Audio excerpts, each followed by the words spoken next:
Comedy factory के साथ कैसा? So they were doing open mics regularly, shows है ये सब। ये लोग मुझे मैसेज करके बोल रहे हैं कि भाई कुछ ढंग का बोल के आना कि शायद अगर मिला तो क्या करेंगे, क्या नहीं करेंगे। ओपन माइक में गया, वहाँ पे 5 मिनट मिले थे, उसके बाद वो फ्लैश करके उतार देते हैं। मैं 1.5 मिनट में उतर गया था क्योंकि एक भी जोक नहीं चला, कोई हंसा नहीं और मैं नर्वस होकर उतर गया। जो डायरेक्टर है उन्होंने बोला कि तू मुझे असिस्ट करेगा और तेरे लिए रोल भी है मूवी में, there is a role for you. 3 महीने टोटल पिक्चर ख़त्म होने तक मेरे पास एक फूटी कौड़ी नहीं थी, मेरा कोई इनकम नहीं था। फिल्म का शूट चालू हुआ तो मैं पागल जैसा हो गया था क्योंकि असिस्ट भी कर रहा था, सब कर रहा था, साथ में एक्टिंग भी कर रहा था और पिक्चर ख़त्म हो गया। उसके बाद भी कुछ नहीं था क्योंकि रिलीज़ नहीं हुआ था और मैं कुछ नहीं कर रहा था। मेरे घर पे उन लोग को टेंशन होने लगा कि भाई ये क्या, इसका लाइफ ये क्या कर रहा है। मेरे डैड ने एक दिन मुझे बुलाया उनके कमरे में और बोला कि देख ये तेरा लास्ट चांस है, अगर ये मूवी के बाद तेरा कुछ हुआ नहीं तो तू फैमिली बिजनेस ज्वाइन कर लेगा। टाइम दिया तुझे 2 साल और तूने कुछ उखाड़ा नहीं है। मेरे को कोई सेन रखे वैसा होना चाहिए ना। हाँ, वो भी गाड़ी में भी गाड़ा तो क्या करेंगे हम लोग? दोनों ही इंसान हाँ, तो घर पागल हो जाएंगे। साइकोटिक जो मेरा साइड है वो विलन के रोल में निकल जाए। और मुझे जल्दी निकालना नहीं तो वो बढ़ते जाएगा। उसका एक्सपीरियंस क्या था जब आप NSD गए थे? क्योंकि NSD एक बहुत फैसिनेटिंग वर्ड है और एक ऐसी जगह है जो आम लोगों ने नहीं देखी, वो अच्छे स्टार्स ने देखी हुई है। और NSD का मेरा फेवरेट एक्सपीरियंस ये था, वहाँ हम लोग गए और रिसेप्शन है उधर एक एरिया, तो वो लड़की समझा रही थी कि you go here, go left ऐसा, और वहाँ पे एक बंदा खड़ा था और ऐसे इधर से क्रॉस किया और मेरा एक दोस्त इधर रह गया था। मैंने उसको बुलाने के लिए देखा पीछे कि भाई चल, और देखा तो ये बंदा कौन था पता है? पीयूष मिश्रा। पीयूष मिश्रा अब तो स्टार हो गया है, फेमस हो गया, क्या कंकोड़ा फेमस। तो बड़े बड़े कॉमेडियंस अभिषेक उपमन्यु सब के साथ हाथ मिलाया, उनके साथ स्टेज शेयर किया, बातें की, दोस्ती की, ये सब हुआ। और घर पे जाके तो मैं फ्लश ही ठीक कर रहा। तो मैं उसको बोला कि ये हाथ जिसने अभिषेक उपमन्यु से हाथ मिलाया वो अभी संडास ठीक कर रहा है, तो कहाँ का स्टार हो गया भाई।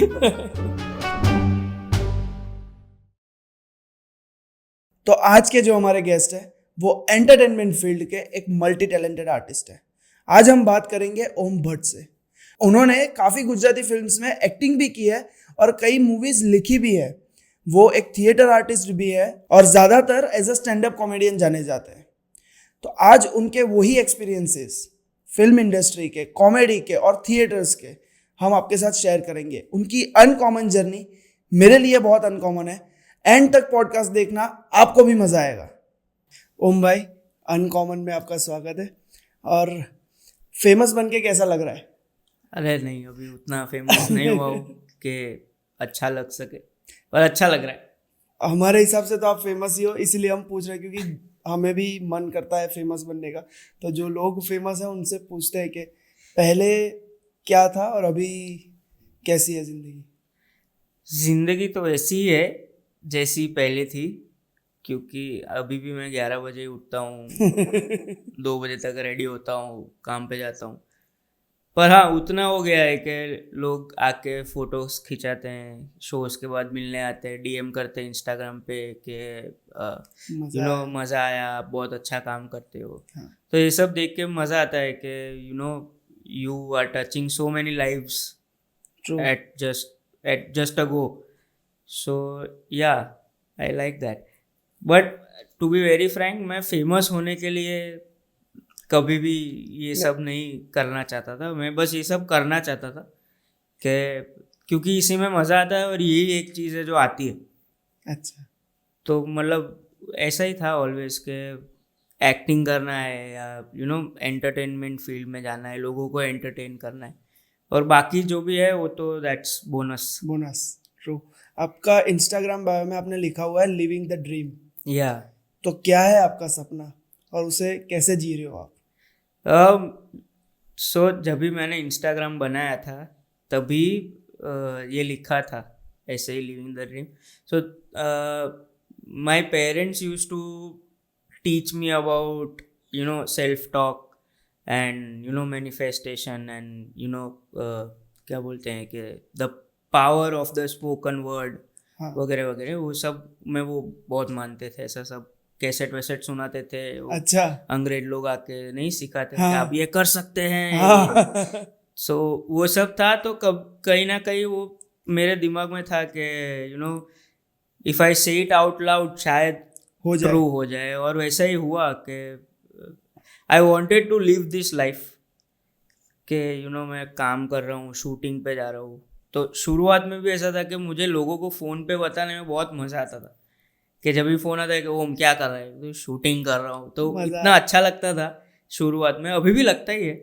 सो ये लाइफ मुझे बहुत पसंद है और ये लाइफ मुझे जीना है। मैं आज तक कभी भी कंप्लेन नहीं किया हूँ कि शूट में लेट हो गया है, कि शोज में ये हो गया है वो हो गया। मेरे को मज़ा ही आता है क्योंकि I wanted to live this life अच्छा of constant traveling, meeting new people, though I am a very introvert and anti-social person. वो पर प्लेटफॉर्म मतलब स्टेज पे नहीं दिखता। स्टेज पे नहीं दिखता है, स्टेज पे नहीं दिखता है, पर मज़ा आता है यार इतने सारे लोगों को एंटरटेन करना। आई थिंक वही चाहता था मैं, वही लाइफ अभी जी रहा हूँ। और अभी सपना तो वही है कि और ज़्यादा लोगों को एंटरटेन करूँ, करो। और ज़्यादा बड़ा अभी जो मेरा कैलिबर है उससे ज़्यादा बड़ा कैलिबर करूँ, खुद का क्राफ्ट पे वर्क करूँ, ज़्यादा एक्सपेरिमेंट करूँ कि नई चीज़ें कर सकता हूँ कि नहीं कर सकता हूँ, नए रोल्स करना चाहता हूँ, नए जोक्स लिखना चाहता हूँ, नया स्पेशल लिखना चाहता हूँ, नई मूवीज़ लिखना चाहता हूँ। तो है अभी तो काफ़ी बहुत सारा। हाँ।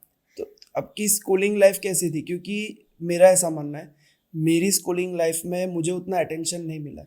तो जब आपको एक दौर होता है इंसान का कि या तो आपको बचपन में अटेंशन मिल जाता है, और अगर बचपन में नहीं मिलता है तो आप उसे अपनी जवानी में जीना चाहते हो। तो लाइक मेरा बचपन ऐसा था कि मुझे मेरे बचपन में अटेंशन नहीं मिल रहा था। तो अभी जो भी मैं काम करता हूँ तो मैं ट्राई करता हूँ अटेंशन के लिए नहीं, पर वो एक इनबिल्ट आ जाता है कि अगर कुछ करना है, बस मुझे मज़ा आ रहा है, जैसे मुझे भी आपकी तरह ये करने में मज़ा आता है, इसलिए मैं करता हूँ। ठीक है, पैसा सारी चीज़ें बाद में। वही चीज़ आपके लिए कैसी थी कि आपका बचपन कैसा था? शुरुआत कब हुई एक्टिंग की? सब आपको as a stand up comedian और एज अ फनी कैरेक्टर्स ज़्यादा जानते हैं, पर आपकी शुरुआत ड्रामा से हुई थी और नाटक से, जो गुजराती में बोलते हैं, नाटक से हुई थी। तो वो लाइक आपके बचपन से ही आपको मिल गया था या धीरे धीरे वो बढ़ता गया? अटेंशन वाली बात करूं तो मेरा बहुत मिक्स्ड बचपन रहा है। अच्छा। कि अटेंशन भी बहुत मिला है और मार भी उतना ही पड़ा है। अच्छा। कि मतलब मेरे को पता है, मेरे मॉम डैड के पास मेरे रिकॉर्डिंग्स हैं जहाँ पे मैं 1-1.5 साल का था, जस्ट बोलना सीखा था। और तभी जब भी घर पे सारे रिलेटिव्स आते थे तो हमारे फैमिलीज में, गुजराती में 15-20 लोग तो मिनिमम होते हैं घर में। तो मेरे को वो लोग लिविंग रूम के बीच में खड़ा कर देते थे। अच्छा। और फिर ऐसा बोलते थे कि ओम आ लोगों ने स्टोरी कहने, और फिर मैं चालू करता था स्टोरी। ओके। और उसके रिकॉर्डिंग्स है। और फिर क्या होता था कि मैं ये डायरेक्शन में देख के बात कर रहा था बराबर, और फिर मेरे पास कंटेंट ख़त्म हो जाता था एक पॉइंट के बाद, क्योंकि 1.5 साल का था मैं। हाँ। तो वो क्या करते, मुझे घुमा देते थे। तो मैं, अगर मुझे घुमा दिया, मैं ये डायरेक्शन में बात करता हूँ, तो मैं वो सारे एलिमेंट्स इंक्लूड कर देता था मेरी स्टोरी में। कि कैमरा एक बार એવું થયું કે कैमरा હતો, कैमरा પાછળ एक माणस बैठेलो ने પછી અહીંયા एक लाइट હતી, ऐसे करके I use to do like 45 minute 50 minute stories 1.5 साल की उम्र में, और सबको बहुत मज़ा आता था मेरी बातें सुनने में। अच्छा। सो तब से ये अटेंशन तो मुझे मिला ही है। पर जैसे जैसे मैं बड़ा होते गया, मैं स्कूल में उसके बाद मैं डांस करने लगा। स्कूल में फोक डांस कंपटीशन में स्कूल को जिताने लगा, तो मैं थोड़ा वो हो गया था, स्टूडेंट ऑफ द ईयर में वरुण धवन टाइप्स हो गया था मैं। अच्छा। स्कूल में फेमस था और डांस ग्रुप में हमेशा लड़कियों के साथ घूमता था। एज इन डांस ग्रुप में जाना पड़ता था। तो ऐसा मेरा हो गया था कि मैं वो ब्रैट बनने वाला था। तो मेरे पापा ने मुझे बोला कि भाई अभी तेरा हो गया है, क्योंकि तू अभी नहीं, क्योंकि तभी मैं 8th स्टैंडर्ड में था। ओके, तब तक थिएटर तो ऑफ कोर्स मैंने चालू कर ही दिया था करना 4th स्टैंडर्ड से। 4th स्टैंडर्ड से थिएटर का? हाँ, 4th स्टैंडर्ड से थिएटर चालू किया था। उसका भी एक स्टोरी है कि मेरे डैड के एक फ्रेंड की टेरेस पे एक कलापीठ ढोड़किया करके है वडोदरा में सर, जो चिल्ड्रंस थिएटर करते हैं। ओके, उन्होंने कुछ ऑडिशन रखा था और तब मैं डांस करता था, जैसे मैंने बताया। तो मैं एक दिन ट्यूशन से आया और मेरे पापा ने बोला कि चल जवान मुझे। मैं बोला कहाँ जाना है? तो कि वो अंकल के टेरेस पे ऑडिशन है, तेरे को देने का है। अच्छा, मैं बोला क्यों? मेरे को तो डांस करना है, एक्टिंग मेरा काम नहीं है, मेरे को नहीं करना है। तो कहे नहीं नहीं, उधर लड़के कम पढ़ रहे हैं तो बुलाया है कि इज्जत जाना बचाने है। के लिए जाना पड़ेगा। तो फिर हम लोग गए। हम लोग सबसे लास्ट पहुंचे थे, बाकी सबका ऑडिशन हो गया था। और टेरेस पे था, ओपन था, तो मतलब कुछ वो रूम वूम नहीं था, सीधा ही वो डायरेक्टर सर ने आके बताया कि तू कुछ तैयार करके आया है। मैं बोला मेरे को पता ही नहीं था मैं इधर आने वाला हूँ। हाँ, तो उन्होंने बोला एक काम कर, तू एक नेता है और तेरा तू भाषण दे रहा है, सबको झूठे वादे कर रहा है, और तेरे बाजू में तेरा बेटा तुझे रोक रहा है कि झूठ मत बोलो। पापा झूठ मत बोलो। हाँ, इतना ब्रीफ दिया उन्होंने मुझे। और फिर उन्होंने बोला ओके 1 2 3 स्टार्ट। और मैं चालू किया, मैं 5 मिनट तक किया वो एक्ट कि दे रहा हूँ धनाधन। उसमें लोग हंस भी रहे हैं, और मैं उसके लड़के का भी पूरा एक्ट कर रहा था। अच्छा, और सब इतना किया तो my mom and dad were like ये कहाँ से आया इसके अंदर, एक ये तो डांस कर रहा था ना। एक्टिंग कैसे कर? हाँ, ये बंठन चली देखो ए जाती रह जाती ऐसा कर रहा था। और ऐसे हाँ, ऐसे। और इधर ये क्या बोल रहा है। और वो डायरेक्टर तो इम्प्रेस हो गया बहुत, उन्होंने रोल भी दे दिया। उसके बाद घर पे आके पूछा कि तूने कहाँ देखा है, कुछ टीवी में देखा है, कहाँ? मेरे को नहीं पता कहाँ से कहाँ आया। देखा है? उसके बाद मेरा जर्नी चालू हुआ थिएटर में। वो कलापी सर के साथ काफ़ी, मैं 12th तक उनके साथ था, काम किया चिल्ड्रंस थिएटर में। और नेशनल स्कूल ऑफ ड्रामा में हम लोग 2 बार गए थे अच्छा, हमारा प्ले लेके। और नेशनल इंटरनेशनल थिएटर जो फेस्टिवल होता है NSD का, भारत रंग महोत्सव करके, अच्छा। उसमें आई हैव परफॉर्म 3 टाइम्स। या एज अ चाइल्ड, मतलब चाइल्ड आर्टिस्ट के तौर पे 2 बार गया था। ओके, नहीं सॉरी, कलापी सर के साथ 1 बार गया था। उसके बाद 12th के बाद चिल्ड्रंस थिएटर मुझे उतना फैसिनेटिंग नहीं लगा, क्योंकि उसमें वो बच्चों जैसे एक्टिंग करनी पड़ती थी। एंड आई वाज लाइक थोड़ा कुछ और अभी करना चाहिए एक्टिंग को लेके। So then I joined PS Chari sir, वो वडोदरा में है। And he is like you know a very Broadwayish kind of a director, कि उनके प्लेस में बड़े बड़े वो सेट होते हैं। बड़े बड़े सेट नहीं होते, पर बड़े बड़े कॉस्ट्यूम्स, माइथोलॉजिकल प्लेस, डांसर्स के साथ एंट्री होती है, और ऐसा सब एक्टिंग था। तो it was very new for me. So वो मुझे सीखना था कि एक लेवल अप तो करना ही पड़ेगा। तो उनके साथ मैंने प्ले किया। उसमें सबसे पहला प्ले जो मैंने किया था वो रविंद्रनाथ टैगोर का था, डाकघर करके एक प्ले था। वो प्ले लेके हम वापस, हमको इनवाइट किया था भारत रंग महोत्सव में। तो अच्छा, तभी परफॉर्म किया था फॉर द सेकेंड टाइम। और third time we did a play with PS Chari sir on sir Sayajirao Gaekwad the third. अच्छा, जो है उनका पूरा बायोपिक जैसा प्ले सर था। सयाजीराव गायकवाड़। हाँ, गोपाल अने सयाजी करके एक प्ले था, ओके, जिसमें हम, और बहुत बड़ा कास्ट था उसमें। तो वो प्ले लेकर हम वापस एक बार उन्होंने इनवाइट किया था। तो 3 times I think, not to brag, but अभी तक कोई वडोदरा में ऐसा होगा नहीं कि जिसने ये 3 बार परफॉर्म किया किया होगा। हो भारत रंग महोत्सव में। And it's not a brag but उन्होंने बोला था PS चारी ने कि तो 3 बार परफॉर्म करना। या लाइक लोगों को लाइफ में एक बार भी मौका नहीं मिलता होगा। हाँ, काफी ड्रामा करने के बाद भी, हाँ, है ना, ड्रामा थिएटर करने के बाद भी। सो या, तो वही था कि मैं 8th में, coming back to the point, के 8th में मैं ब्रैट बन गया था। तो मेरा स्कूल चेंज करवा दिया, क्योंकि इधर तो ये स्टार बन के रहेगा और 0 से स्टार्ट पढ़ेगा नहीं। हाँ, क्योंकि मैं तब, दोस्त मेरे सारे 12th में थे जब मैं 8th में था। सारे बड़े दोस्त थे और उन लोग के पास गाड़ियाँ आ गई थी। हम्म, नया अहमदाबाद बड़ौदा एक्सप्रेस वे बन गया था, तो मैं क्या करता था, वैन में घर के बाहर जाता था, सोसाइटी के बाहर, और वहाँ पे मेरा दोस्त मुझे पिकअप करने आता था उसकी गाड़ी में। फिर हम लोग एक्सप्रेस वे देखने जाते थे स्कूल से पहले, अच्छा और फिर असेंबली के टाइम पे वापस आ जाते थे स्कूल पे। ये सब हुआ, फिर घर पे पता चला, ऑफ कोर्स वैन वाले चाचा ने बता दिया कि ये तो वैन में बैठता ही नहीं। तो फिर मेरे पापा ने स्कूल चेंज करा दिया। पर प्रॉब्लम ये था कि स्कूल चेंज कराया, उसमें मेरा 90% ग्रुप वही स्कूल में था जो वो उनको भी पता नहीं था। अच्छा, तो मतलब आपके फ्रेंड्स आपके स्कूल के नहीं थे, सारे हाँ। बाहर के थे।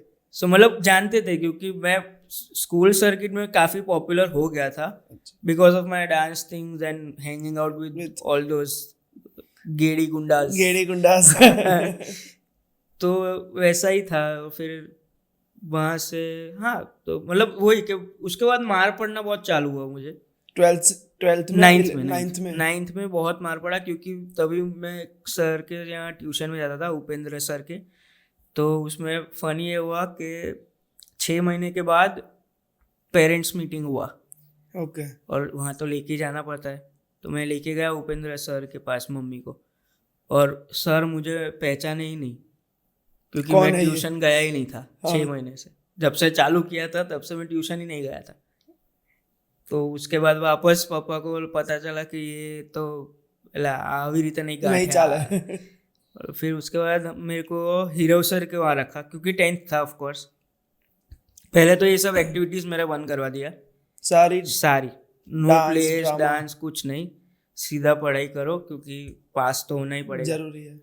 तो 10th में मुझे हीरो त्रिवेदी सर के यहाँ रखा, और hero Trivedi sir is known for his beatings. तो बहुत ऑफिशियली मारते हैं, कि मतलब पेरेंट्स को पता होता है कि इधर मार पड़ेगा, और सर खुद ही बोलते हैं कि मैं मारूंगा आपके बच्चे को अगर वो ठीक से नहीं पढ़ा वैसा। तो वहाँ रखा मुझे, और मेरे पापा ने घोड़े की चाबुक गिफ्ट की थी हीरो सर को। सच में कि बाकी किसी के बच्चे को इससे मारना हो तो वो आपके ऊपर है, पर मेरे बच्चे को तो इससे ही मारना। सो वैसे, and I am very thankful to hero sir कि मैं 10th में पास हुआ, वरना अगर मैं कोई और ट्यूशन में होता था ना तो मैं नहीं पास होता, चांस नहीं होता। सो ऐसा ही था मेरा, मिक्स्ड रहा है कि जिधर अटेंशन चाहिए था वहाँ अटेंशन मिलता है, जिधर बीटिंग चाहिए वहाँ बीटिंग मिलता है। So that keeps me very grounded आज की तारीख में भी, कि वो सब काम लगता है कि वो इतना सारा लोग, इतना सारा वो देख के चकाचौंध के बड़े बड़े लोगों के साथ मिलजुल के। मैं कल ही मेरे एक दोस्त को बता रहा था कि उसने ही ऐसा बोला था, तेरे ऐसा क्या अब तो स्टार हो गया है, तू फेमस हो गया, तू क्या कंकोड़ा फेमस। क्योंकि ऐसा ही हुआ कि अभी एक शो किया था, बिग लाइनअप शो था हमारा वो, जहाँ पे ऑल स्टार्स जो था, तो बड़े बड़े कॉमेडियंस, अभिषेक उपमन्यु, उन सब के साथ हाथ मिलाया, उनके साथ स्टेज शेयर किया, बातें की, दोस्ती की, ये सब हुआ। और घर पे जाके तो मैं फ्लश ही ठीक कर रहा था, क्योंकि मेरा फ्लश टूट गया था। तो मैं उसको बोला कि ये हाथ जिसने अभिषेक उपमन्यु से हाथ मिलाया है वो अभी संडास ठीक कर रहा है, तो कहाँ का स्टार हो गया भाई। सो ऐसा ही रहा है, the balance between both the worlds. पर वो होना चाहिए ना, वो होता है तभी आपका क्या स्टारडम बाहर रहता है, बाकी आप घर पे जो हो वही रहते हैं। हाँ, एंड आई बिलीव के कोई भी आर्टिस्ट के लिए ये सब बहुत ज़रूरी है, क्योंकि I have heard somebody say this on a podcast और an interview, some very good actor, के you can't derive new characters if you are living on the 9th cloud. As in अभी वरुण धवन को टिकट चेकर बनना हो तो वो ticket checker जैसा वो सोचेगा वैसा बनेगा, वो रियल टिकट चेकर नहीं बन पाएगा, क्योंकि उसने देखा ही नहीं है कभी। उसको नींद में से उठाया ही नहीं है अपर बर्थ पे टीसी ने कि भाई डूडो टिकट दिखाओ, वो लाइफ ही नहीं वो जिया है, तो उसके पास वो कंटेंट आएगा ही नहीं। उसको या तो फिर कोई ट्यूटर करना पड़ेगा या सीखना पड़ेगा। सो मैं वही मानता हूँ कि अगर रियल जितना ग्राउंडेड रह के रियल वर्ल्ड के साथ कनेक्टेड रहते हैं with you know common man और बाकी सब आजू बाजू के लोग, तो कैरेक्टर्स मिल सकते हैं, जोक्स मिल सकते हैं, कंटेंट। अभी मैं भी ऐसा ही घूमने लगा कि मैं ड्राइवर बाउंसर के साथ घूमते रहूँगा, ये सब मैं कर सकता हूँ। हाँ, पता है। वो तो उतना तो हाँ, इतना कॉस्टली भी नहीं होता। वो कर सकते हैं, पर यार वो उसके बाद मैं लोगों से मिलूंगा कैसे, और मैं कहाँ से सीखूंगा नई चीजें, और फिर मैं उधर ही स्टक हो जाऊंगा एक माइंडसेट में, और फिर मैं ग्रो ही नहीं कर पाऊंगा.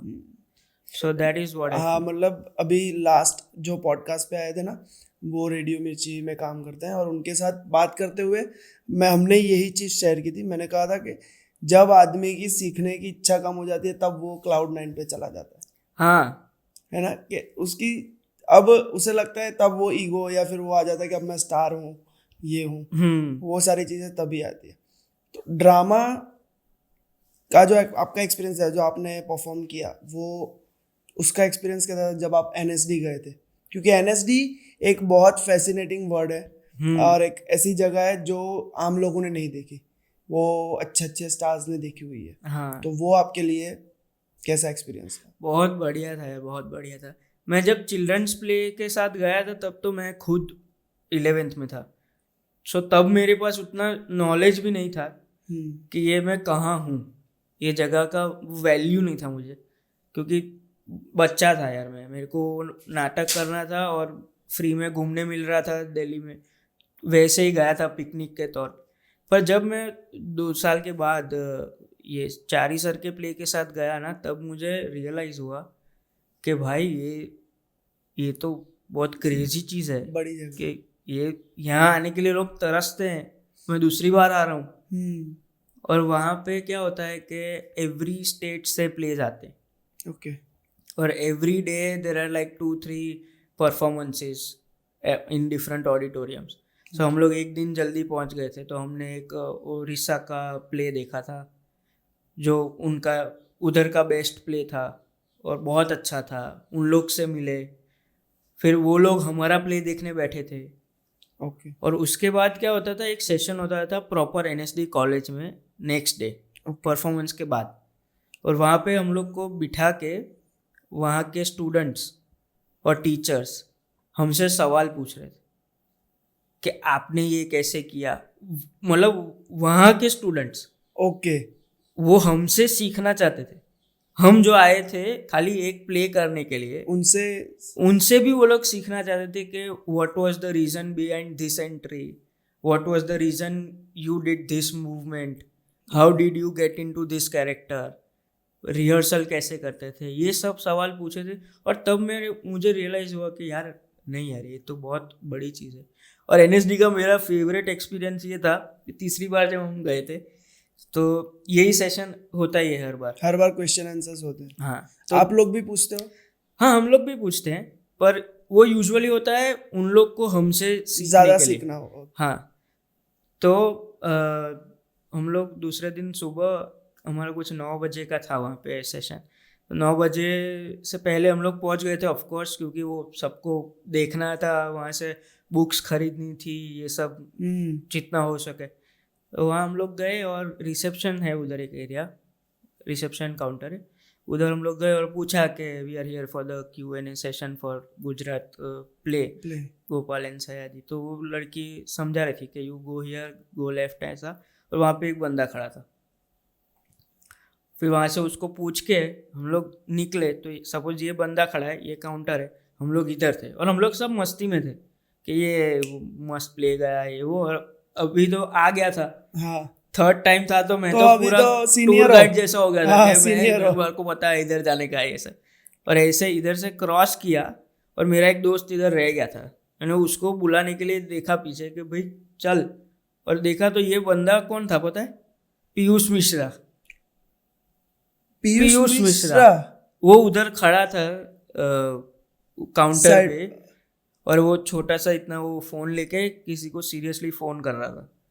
वो बंदा वहाँ पे कोई स्टूडेंट का कुछ तो मेडिकल इश्यू हुआ था, उसको ब्लड चाहिए था, so he was arranging for blood for that student. और हम लोग उधर देख के ऐसे चिपक गए कि पीयूष मिश्रा इधर है. पूरा टीम इकट्ठा होकर ऐसा हडल करके, भी पीयूष मिश्रा क्या करेंगे, कैसे बात करेंगे. सो फिर एक जो सबसे बड़ा बंदा था हमारे में, मतलब 34 ईयर्स का था, उसको पूछा कि जाओ ने तमें कौन है यार, बात करो, फोटो प्लीज. उसके पास गए, उसने मना कर दिया. फोटो लेने के लिए कि यहाँ पे कुछ नहीं, ये मेरा घर है, अच्छा, यहाँ पे कोई स्टारडम नहीं, this is my home, let it be, ऐसा। ओके, मतलब बड़ा आदमी, हाँ, इतना क्या बोलते हैं उसको, ग्राउंडेड। वहाँ के तो सब सेम है, वहाँ के, हर हाँ, सब लोग स्टूडेंट सब हैं, सेम। सब स्टूडेंट्स हैं, मेरे को आज तक याद है कि वो पीयूष मिश्रा को देख के जो मैं ऐसा, स्टार स्ट्रक। क्योंकि जस्ट गैंग्स ऑफ वसेपुर देखा था, हाँ, और गैंग्स ऑफ वासेपुर तो उस टाइम पे वही चलता था। बहुत क्रेजी था वो एक्सपीरियंस, तो बहुत मजा आया था। और एनएसडी के एक्टर्स में क्या खास बात होती है, आपको क्या लगता है, जब आपने 3 बार विजिट किया है वहाँ पर, देखा है, और ऐसे एक्टर्स आए हैं जो वर्सेटाइल होते हैं, और दूसरा मेरा ये सवाल है कि जो थिएटर भी करते हैं ना ज़्यादा, मुझे ऐसा लगता है कि उन्हें, मेरी ओर से मुझे लगता है कि वो ज़्यादा वर्सेटाइल होते हैं जितना वो लोग जो दूसरे एक्टर्स होते हैं। तो क्या एक खास बात होती है पहले तो?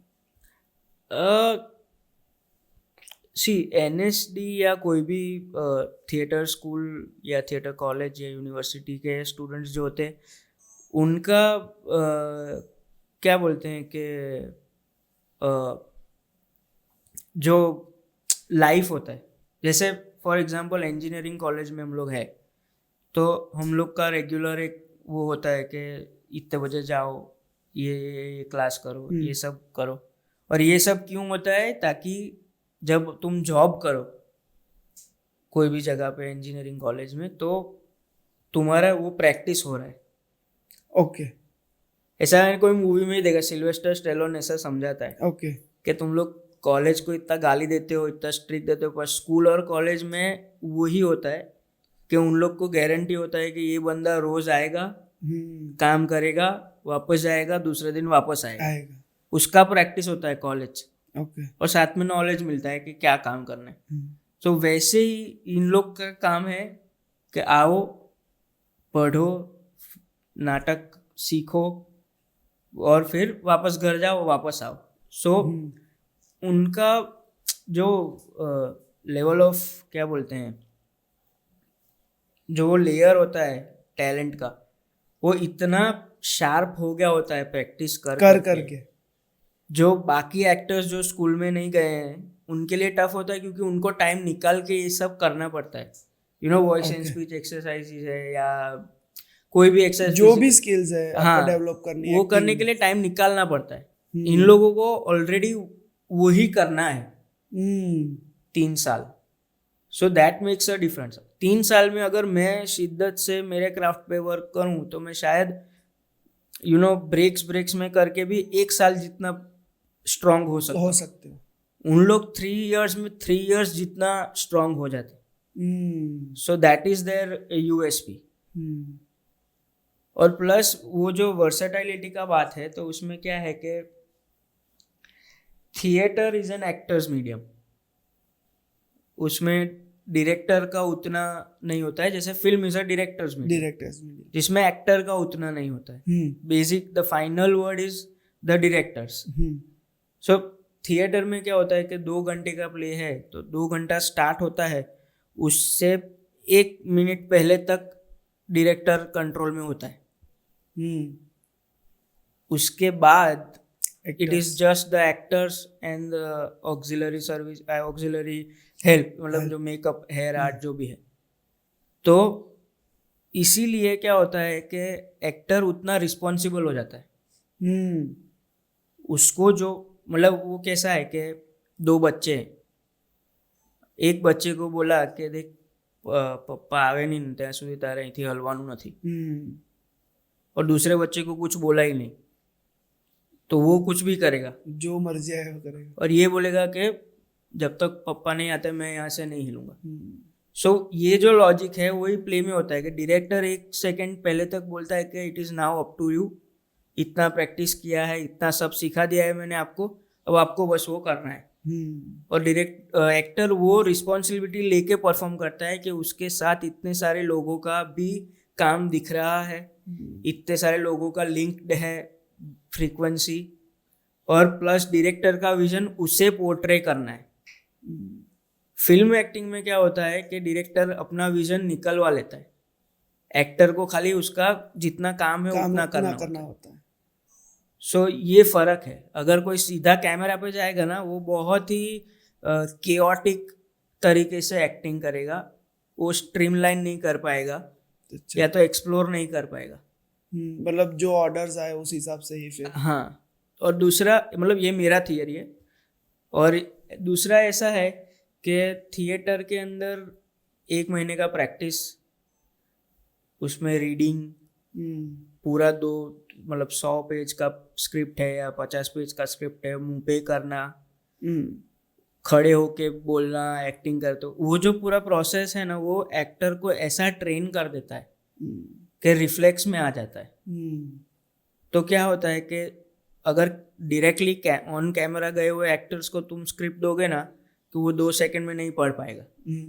उसको बोलोगे कि भाई हमણાં टेक करिए છે, आ तुम्हारी लाइन है, वो एक बार पढ़ेगा भूल जाएगा, क्योंकि उसको वो प्रैक्टिस ही नहीं हुआ है। हाँ, और वो इम्प्रोवाइजेशन भी नहीं कर नहीं पाएगा। कर पाएगा। तो हम लोग का क्या है, थिएटर कर करके पूरा स्क्रिप्ट पढ़ने का और याद करने का इतना मस्त प्रैक्टिस हो गया है कि अभी भी मेरे को अगर तू कोई सीन दे रहा है तो मैं एक बार पढ़ूंगा, सोच लूंगा, दूसरी बार पढ़ूंगा, सोच लूंगा, मेरे को याद हो गया, वो रिफ्लेक्स में आ गया है। अच्छा, हाँ, मतलब हाँ, इसीलिए वो, और उसमें फिर मैं इम्प्रोवाइज कर सकूंगा क्योंकि मैंने वो स्टेज पे लाइव किया हुआ है। क्योंकि आप प्रैक्टिस तो जो करते होगे वो करते होगे, हाँ, पर आप जो परफॉर्म करते हो वो थोड़ा बहुत तो उसमें चेंजेस, इम्प्रोवाइजेशन आ ही जाते हैं। एग्जैक्टली। और दूसरा वो भी है कि थिएटर एक्टर्स को कैरेक्टर के अंदर घुसना बहुत इजी होता है, क्योंकि हम लोग तो ऐसा प्रैक्टिस करते थे, अभी भी मैं करता हूँ, कोई भी रोल करता रहूँ तो, कि खुद का एक कैरेक्टर बना जो होता है। फॉर एग्जाम्पल तेरा फेवरेट फिल्म बोल। MS धोनी। MS धोनी, बराबर। तो धोनी का कैरेक्टर है, मैं अगर धोनी का कैरेक्टर कर रहा हूँ, तो धोनी तो लिविंग लेजेंड है, उसका सब अपने पास कच्चा चिट्ठा है। दूसरा कोई कैरेक्टर बोल जो इमेजिनरी, तू भी जबरा कैरेक्टर दे दिया। आपने बोला तो मेरे दिमाग में सीधा वही है।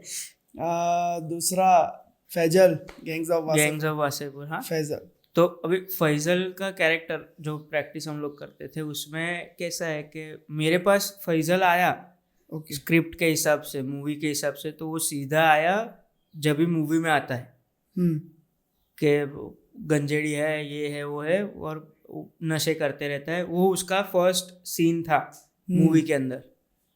पर मैं अभी क्या करूँगा एज एन एक्टर कि मैं मेरे हिसाब से जितना ब्रीफ मेरे पास है वो एक्टर का, मतलब वो कैरेक्टर का, उसका अगला पिछला दोनों लिखूंगा। ओके। कि फैजल खान रहता है वासेपुर में, उसका बर्थ डेट क्या है, उसका ज़ोडिएक साइन क्या है, ज़ोडिएक साइन से पता लगता है कि वो कैसा बिहेव करेगा, कि मतलब उसका सपोज उसके बिहेवियर के हिसाब से कैप्रिकॉन है, तो कैप्रिकॉन है तो कैप्रिकॉन कैसे बिहेव करते हैं, इंट्रोवर्ट रहते हैं, खुद बात नहीं करते, पर जब लीडर बनना है तो लीडर बन जाते हैं। सो वैसे करके मैं पूरा उसका बर्थ से लेके वो सीन जो पहला है वहाँ तक का पूरा उसका कैरेक्टराइजेशन और बायोडेटा और पूरा लाइफ मैं लिखता हूँ खुद मेरे कैरेक्टर्स का आपके लिए। सो क्या होता है, मेरे लिए बहुत इजी हो जाता है वो कैरेक्टर को समझना कि वो क्या करता है। डायरेक्टर वो नहीं, कुछ फिल्म्स में या प्लेज में ऐसा होता है कि कैरेक्टर का ट्रेट कुछ है वो ऑलरेडी दिया हुआ है, कि जैसे उसका एक पैर नहीं है, या तो वो बात करते करते स्टैमर करता है या भूल जाता है, वो सब होता है।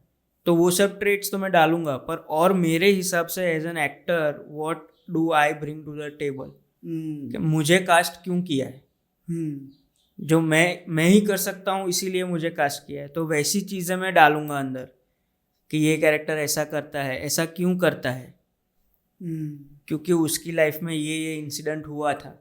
मतलब अगर वो लंगड़ा के चल रहा है तो क्यों लंगड़ा के चल रहा है, उसको लगा है, पैर में रॉड डाला है, पैर टूट गया था, स्टिचेस आए थे, तो उस हिसाब से भी मैं उसके लिम्प पे वर्क करूँगा कि अगर स्टिचेस आए थे बचपन में तो वो थोड़ा कम लिम्प करेगा, अगर रॉड डल वाला है तो वो और ज़्यादा लिम्प करेगा। वो सारे डिटेल्स मैं खुद बनाता हूँ मेरे कैरेक्टर्स का। सो अब क्या होगा कि एक्शन के टाइम पे इम्प्रोवाइज करना हुआ अगर, सो ऑटोमेटिकली जैसा एक्शन बोला डायरेक्टर ने, मैं समझ गया कि ये आदमी ये सिचुएशन में क्या करेगा, तो मेरे अंदर वो आ गया है रिफ्लेक्स में। That is the difference between theatre acting and directly on camera acting. इसीलिए थिएटर वाले लोग जब कैमरा पे आते हैं ना, उनके लिए बहुत ईजी हो जाता है, क्योंकि थिएटर में अगर परफॉर्म करते हैं लाइव नाटक 100 जन 200 जन, समटाइम्स 1000, सो मेरे को परफॉर्म करना है उस बंदे के लिए जो आखिरी रो में आखिरी सीट पे बैठा है और उसको मेरा फेस नहीं दिख रहा है, उसका मेरा फेस इतना दिख रहा होगा। इसलिए मैं क्या करूँगा, ज़्यादा एक्टिंग कर, उधर तक मेरा परफॉर्मेंस पहुंचाने के लिए मैं फिजिकली एक्ट करूँगा, बॉडी लैंग्वेज, उस वॉइस उतना मॉड्यूलेट करूँगा, थ्रो रखूँगा। वो एक्सप्रेशंस तो मेरे फर्स्ट 3-4 रो में जितने लोग हैं उनको ही दिखेंगे, to be very honest. True. और ये सब that is very hard for an actor, क्योंकि कॉमेडी है, स्लैपस्टिक है, ये सब है तो इजी है क्योंकि वो हो जाता है, वो वैसा ही करना होता है। पर अगर सीरियस प्ले है, कोई डेथ का सीन है, पर उसमें भी मुझे उतना ही फिजिकलिटी लाना है, उतना ही लाउड रहना है for the last person to feel those emotions which I am feeling. So it is tough. पर सीधा मैं जब अभी कैमरा पे आ गया तो कितना इजी हो गया ना, कैमरा तो इधर ही है, माइक इधर ही है। हाँ। सो मेरे को खाली टोन डाउन करना है। कभी कभी होता है कि डायरेक्टर को बोलना पड़ता है कि ये ज्यादा हो गया। जैसे कुछ थिएटर एक्टर्स है जो बिना हाथ के एक्टिंग कर ही नहीं सकते, मतलब वो खाली फेस एक्टिंग नहीं कर सकते, वो उनके हाथ हिल ही जाते हैं हर एक डायलॉग में। वो होता है प्रॉब्लम। फिर डायरेक्टर को बोलना पड़ता है कि भाई हाथ नहीं, खाली फेस। सो ये डिफरेंस है for theatre actors and camera actors. और हाँ, मेन चीज़ है डिसिप्लिन। थिएटर से डिसिप्लिन बहुत आता है, क्योंकि अगेन दैट लॉजिक के every day you rehearse for 4-5 hours, 6 hours, 10 hours, जितना भी आपका ज़रूरत है, and then you go to the performance. Camera acting में क्या है, वो कंफर्ट होता है कि नहीं हो रहा है कट, नहीं हो रहा है कट, ये नहीं हो रहा है कट, ब्रेक ले लेते हैं कट, ब्रेक लेते कट। तो उसमें वो डिसिप्लिन ही नहीं आता है वो एक्टर के अंदर। इसीलिए if you notice in the public eye, जो थिएटर एक्टर्स होते हैं ना, they are very poised and they're very calm and collected, whereas जो एक्टर्स ने थिएटर नहीं किया है, जो सीधा कैमरा पे है, उनको देख के ही लग जाता है कि ये मतलब वो naughty kids and discipline kids जो क्लासरूम में होते हैं, फर्क नजर आता है वैसा। हाँ, थिएटर आर्टिस्ट में ठहराव बहुत नजर आता है। हाँ, एक शांतपना जो होता है, जैसे पंकज त्रिपाठी है, हाँ, ठीक है, मनोज वाजपेयी जी है, सारे जो बड़े बड़े एक्टर्स हैं, उनके अंदर एक चीज है, उनके इंटरव्यूज देखो, मूवीज देखो, तो वो एक ठहराव होता है, शांति। कभी वो ज्यादा लाउड नहीं होते। हाँ, वो एक चीज है। ओके। और पहली बार सिल्वर स्क्रीन पर आना, उसके पहले की क्या जर्नी थी, कैसे पहुंचे सिल्वर स्क्रीन पर, और जब पहुंचे खुद को देखा, क्योंकि जो एक्टिंग करता है उनका सपना होता है कि एक बार मैं अपने आप को बड़े पर्दे पर देखूं, तो वो कहाँ से शुरू हुआ, सिल्वर स्क्रीन तक पहुंचे कैसे, और जब पहुंचे तो खुद को, अपनी फैमिली को, क्योंकि वो मूवी बैक बेंचर मैंने देखी, क्योंकि आपके ऊपर जब हम रिसर्च कर रहे थे, सब जान रहे थे आपको, तो वो मूवी मैंने देखी, मेरी बहन ने सजेस्ट की थी, जो आपकी स्टूडेंट है। तो वो पूरी मूवी मैंने देखी ना, उसमें बीच में जब पापा और बेटा बैठा हुआ होता है और वो रोता है कि पापा मुझे नहीं पढ़ाई हो रही मुझसे, नहीं सहा जा रहा, तब उसके पापा बोलते हैं कि अगर ये दुनिया है ना, एक जंगल है, और एक जंगल में जब आप गिरते हो तो या तो आप ठोकर खाते हो, लोगों की लात खाते हो, या तो फिर लोग आपको कुचल देते हैं। तब वो एक क्वेश्चन करता है, जहां पर आपकी ये पहली मूवी है ना, वो मेरे मतलब दिल को छू गई।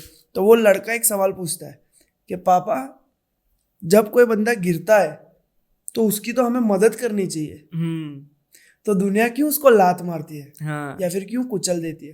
तो ये बाद में इस पे जाएंगे, पर ये सिल्वर स्क्रीन पर खुद को देखा और उसके पहले की जर्नी?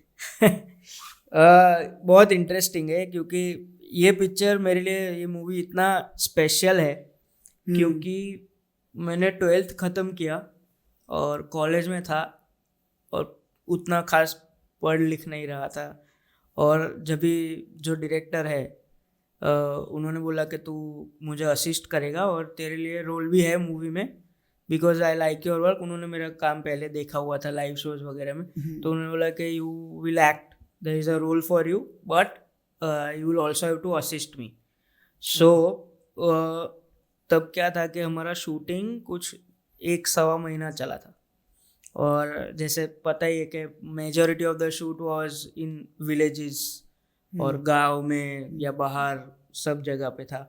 सो 1.5 महीने के लिए मेरे पास, मतलब प्री प्रोडक्शन को लेके 3 महीने टोटल पिक्चर ख़त्म होने तक मेरे पास एक फूटी कौड़ी नहीं थी। अच्छा। मेरा कोई इनकम नहीं था, जितना पापा के अलाउंस पे जीता था उतना ही। तो फिल्म का शूट चालू हुआ तो मैं पागल जैसा हो गया था क्योंकि असिस्ट भी कर रहा था, सब कर रहा था, साथ में एक्टिंग भी कर रहा था। सो मेरे पास टाइम ही नहीं था। मैं सुबह आता था, रात को जाता था, रात को आता था, सुबह जाता था, और मेरे फैमिली ने मेरे को देखा ही नहीं था 3 कुछ। महीना। हाँ, और पिक्चर ख़त्म हो गया। उसके बाद भी कुछ नहीं था क्योंकि रिलीज़ नहीं हुआ था और मैं कुछ नहीं कर रहा था, और मेरे घर पे उन लोग को टेंशन होने लगा कि भाई ये क्या, इसका लाइफ ये क्या कर रहा है। मतलब वो सपोर्टिव थे, उन्होंने बोल दिया था कि कर भाई फुल टाइम तेरे को ये करना है तो। पर उसके बाद भी 6 महीना हो गया था और कुछ नहीं हुआ। तो एक दिन और फिर मेरे प्रमोशंस और वो सब चालू हुआ तो उसमें भी मुझे जाना पड़ता था। तो मेरे डैड ने एक दिन मुझे बुलाया उनके कमरे में और बोला कि देख, ये तेरा लास्ट चांस है, अगर ये मूवी के बाद तेरा कुछ हुआ नहीं तो तू फैमिली बिजनेस ज्वाइन कर लेगा, कुछ पूछेगा नहीं। इतना टाइम दिया तुझे 2 साल और तूने कुछ उखाड़ा नहीं है। और मेरे फैमिली में ऐसा है कि अगर ऊपर ऐसे लोग हैं जो थिएटर करते थे, सो पर फेल गए मैं बहुत खराब तरीके से। तो मेरे फैमिली में ऐसा है कि कोई देवू काड़ू हो तो इन्हें नाटक में नाखी दो। मतलब किसी को अगर क्या बोलते हैं, किसी का दिवाला निकालना है तो उसको ये फील्ड में डालो। और उन्होंने बोला कि this is your last chance, कुछ भी हो। और मेरे को भरोसा था क्योंकि मेरे को पता है मैंने क्या काम किया है, पर मैं उनको समझाना नहीं चाहता क्योंकि वो समझते भी नहीं वो एट दैट मोमेंट। मैंने बोला ठीक है, डन। वो पिक्चर का रिलीज का दिन आया और प्रीमियर हुआ, ये सब हुआ। तब तक उनके मुंह पे कुछ नहीं, मतलब नो शिकन, कुछ नहीं। मम्मी फुल टेंशन में थी कि मतलब ये ले, और मम्मी को पता था कि this guy is you know is born for this, और कुछ करेगा तो शायद नहीं मजा आएगा उसको, मेंटली भी थोड़ा वो डिस्टर्ब रहेगा। तो शी वॉज वेरी टेंस्ड। और मूवी में जैसे तेरे को पता है कि मैं इंटरवल के भी सेकेंड हाफ में आता हूँ। हाँ। सो मूवी चालू हुआ, अच्छा लगा, देखा, इंटरवल हुआ और पापा तो अभी वैसे ही देख रहे थे कि ये वो था, अल्टीमेटम था। इंटरवल मेरी मम्मी टेंशन में मेरे को आके पूछी कि तू आएगा ना पिक्चर में, तू है ना? तो हाँ, टेंशन नहीं, जाओ।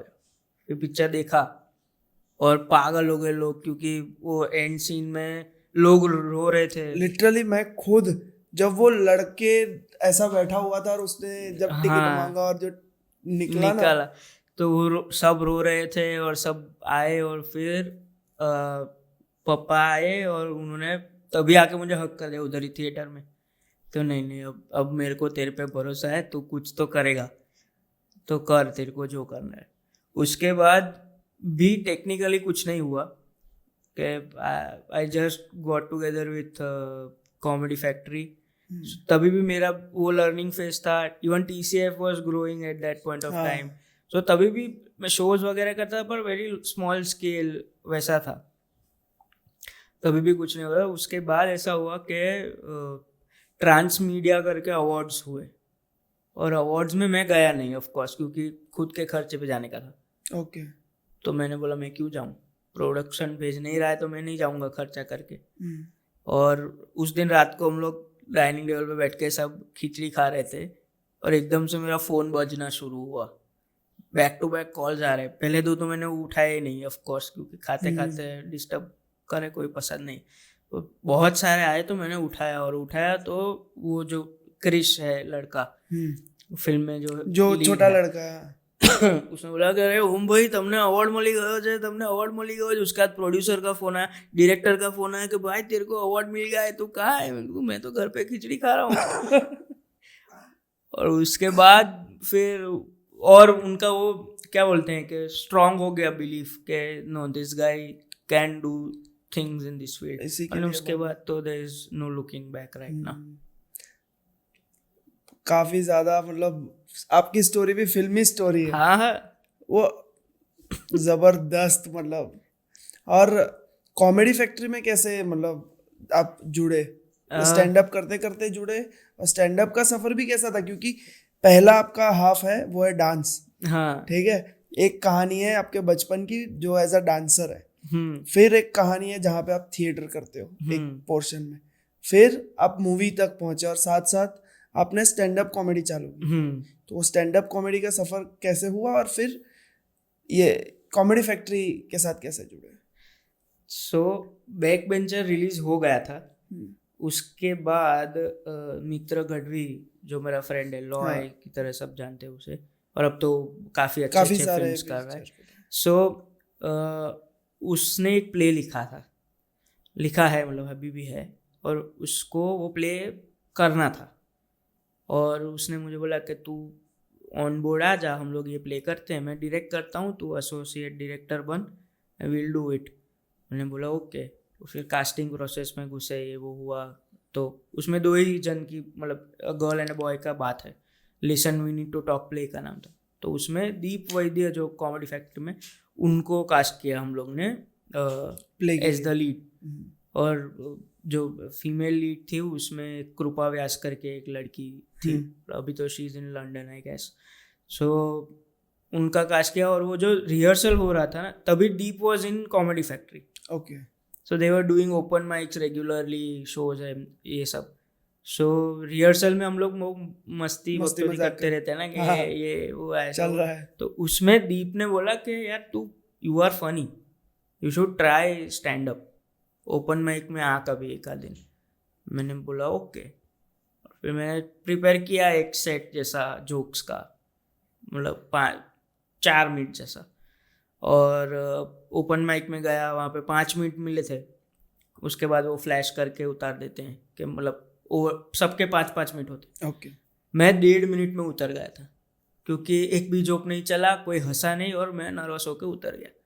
पर मुझे मज़ा बहुत आया परफॉर्म करने में ऐसे ही कि ये तो बहुत ईजी है यार।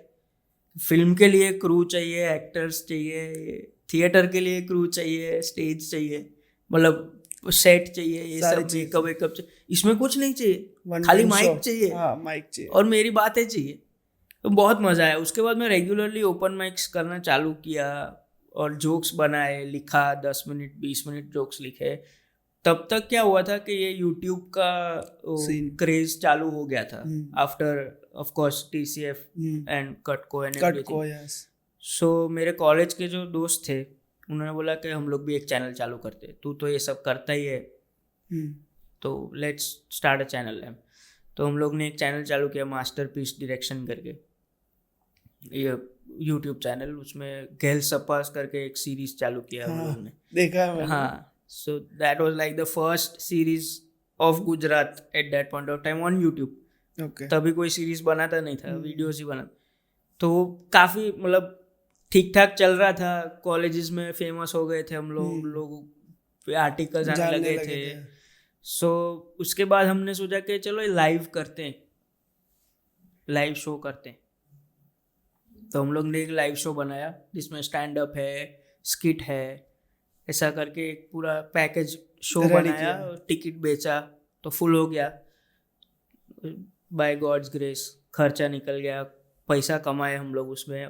पर वो शो देखने दीप और चिरायू आए थे। अच्छा। हाँ so they saw me perform and they were like this guy is good, and फिर after a while I started another channel with Mitra Gadvi called काफी random। वो भी अच्छा चला, काफी चला। पर उसके बाद क्या हुआ कि Mitra got busy in films and I had plays and everything, so कोई रन कर पाए वैसा नहीं था। और तभी वेंटिलेटर फिल्म हम लोग ने की थी जिसमें दीप था और मनन भाई थे। सो तभी ऐसा हुआ कि मनन भाई एक दिन उन्होंने पूछा कि हम लोग एक्सपांड करने का सोच रहे हैं, so do you want to get on board, कि we've seen you perform, you are good at stand up and of course you are good at other things, क्योंकि मैं लिखता भी हूँ, राइटर भी था, कि let's get on board because we are planning to expand and then let's do it. मैंने सोचा 1-2 दिन, और मैंने सोचा कि हाँ यार कर मज़ा तो आता है स्टैंड अप करने में। और तब तक मेरा ऐसा हो गया था कि मैं थिएटर से थोड़ा दूर हो गया था, क्योंकि थिएटर में क्या है कि कमिटमेंट बहुत लॉन्ग टर्म होता है। ओके। क्योंकि 1 महीना रिहर्सल, 1.5 महीना प्रेप, ये सब, और फिर एक शो, और वो शो कितने होंगे पता नहीं है, पर बहुत ज़्यादा एक्सपेंसिव हो जाता है फॉर गुजरात मार्केट। तो मैंने सोचा कि या लेट्स डू इट, और उसके बाद I said yes and then I was on board the comedy factory. अच्छा, अभी तक कितने शो कर लिए, गिना है आपने? नहीं यार, नहीं गिना। नहीं गिनते? नहीं, पर होंगे यार काफ़ी, 200-300 स्टैंड अप के तो होंगे ही, 200-300। और अभी आपने साथ मिलके एक मूवी लिखी थी, हाँ, जिसके लिए आपको अवार्ड भी मिला है। यस, बच्चू भाई। उसके बारे में मतलब आपने चारों ने मिलके लिखी थी ना? मैंने चिरायू और मनन भाई ने लिखी थी। हाँ, तो उसकी कहानी बताओ, क्योंकि मैंने देखा है वो अवार्ड लेने भी आप गए थे, जो लास्ट वाला तो अवार्ड आपने नहीं लिया, पर मनन भाई और चिरायू भाई नहीं आए थे, और ये वाला अवार्ड लेने आप गए थे। तो वो एक्सपीरियंस भी बताना। सो बच्चू भाई का जो लाइन था कि एक old age person going back to college, that was given by Chirayu. एक दिन ऐसे ही जैमिंग कर रहे थे, यूजुअली हम लोग ऐसा करते हैं कि मिल ऐसे बैठे ही हैं, बातें चीतें कर रहे हैं, तो उसमें धमाधम आइडियाज़ एक दूसरे के साथ बाउंस करते हैं कि ऐसा हो तो कैसा, ऐसा हो तो कैसा। उसमें चिरायू ने आइडिया दिया कि लॉग लाइन जिसको बोलते हैं, कि old person going back to college. So that clicked, and then तभी मैं TCF में नहीं था। So they had this idea for quite a long time. उसके बाद we wanted to make a film on that, पर इन बिटवीन बहुत सारा हो रहा था, शोज, इंटरनेशनल टूर्स, ये सब हो रहा था, तो we were not getting the time. But then covid hit, covid में धंधा बंद लाइव का, तो तभी वी थॉट के लेट्स, अभी टाइम है तो लेट्स वर्क ऑन इट। तो कोविड में we started working on Bachchu भाई, and then we developed a draft. We developed I think 2 drafts before pitching it, I mean before the studio narration। फिर studio narration में उनका inputs थे कि ये नहीं वर्क करेगा, क्योंकि हमने हमारी तरीके से लिखा था, as you know our generation of comedy, like the films we have seen, 99, go Goa gone, even Madgaon express, वो भी बहुत मस्त पिक्चर था। सो वैसे एक मस्त मूवी हमने लिखा था, पर उनको वो नहीं चाहिए था, keeping the Gujarati audience in mind. Okay. And because the lead they had decided was Siddharth Randeria, so they wanted his audience to also enjoy the film. True. So they gave inputs according to that, and we then changed it a bit, and then we got बच्चू भाई। But बहुत back and fourth हुआ, काफ़ी लंबा process चला, Covid ख़त्म हो गया, ये हो गया, वो हो गया। उसके बाद लंबा इसलिए चला क्योंकि हम लोग एक साथ बाकी चीज़ें भी कर रहे थे, शोज, टूर्स, खुद दूसरे मूवीज़ का शूटिंग, ये वो मैं मैनेज करके we came up with the script, and then we shot it, I think last last to last year. Okay Last to हाँ last year. I think. 2022 I think हाँ 22 22 में shot था। it. And then it worked. It was a, I mean, box office hit. So award भी मिला। हाँ award भी मिला, मजा है। सो मतलब वही अवार्ड्स के टाइम पे मैं यूजुअली ऐसा सीरियस बातें करना हूँ ना तो I am not the person. मैं बातें ही नहीं करना चाहता हूँ कभी किसी के साथ। आई am very introvert and you know ऐसा एंटी सोशल। मैं एक दिन भी 10 आदमी से ज़्यादा को मिल लूँ तो 2 दिन मैं अकेला रहता हूँ वैसा हूँ। तो अवार्ड देने के लिए स्पीच देने का था तो ये लोग मुझे मैसेज करके बोल रहे कि भाई कुछ ढंग का बोल के आना, ठीक से बोल के आना। और मैं पूरा प्रिपेयर कर रहा था कि शायद अगर मिला तो क्या करेंगे क्या नहीं करेंगे, पर जैसे ही मिला सब भूल गया। वहाँ गए थैंक यू बोला, ये वो किया, कुछ भी बोल के I came back. well it was a great experience क्योंकि it feels very great when you start something from scratch and it create something to that level and कि आपको अप्रिशिएट किया जा रहा है, हाँ आपको अवार्ड मिल रहा है। क्योंकि हाँ आपको, आप कोई भी काम करते हो तब आपको पता होता है कि ये कितना बड़ा बनने वाला है, या फिर कई बार आपके हिसाब से वो बड़ा होता है, पर जब साथ साथ लोग भी उसे अप्रिशिएट करते हैं ना तो आपका एनर्जी, आपका मोटिवेशन और बढ़ जाता है कि नहीं ऐसी चीजें हम ज्यादा कर सकते हैं। जो नहीं चलता उसे हम फिर थोड़ा थोड़ा कम करने का सोचते हैं। तो आपके लिए गुजराती मूवीज जो अभी गुजराती इंडस्ट्री है उसके लिए आपके क्या थॉट्स है? आज से 5 साल बाद, 7 साल बाद आप कहाँ देखना चाहते हो? क्योंकि आप राइटिंग भी करते हो, आपने डायरेक्शन भी किया हुआ है, एक्टिंग भी की है और थिएटर भी की, तो सारा कॉम्बिनेशन आपके पास है। तो आप एक ऐसे इंसान हो जिनको पता होगा कि 5 साल 7 साल बाद कहाँ होनी चाहिए और किस तरह की मूवीज भी आनी चाहिए।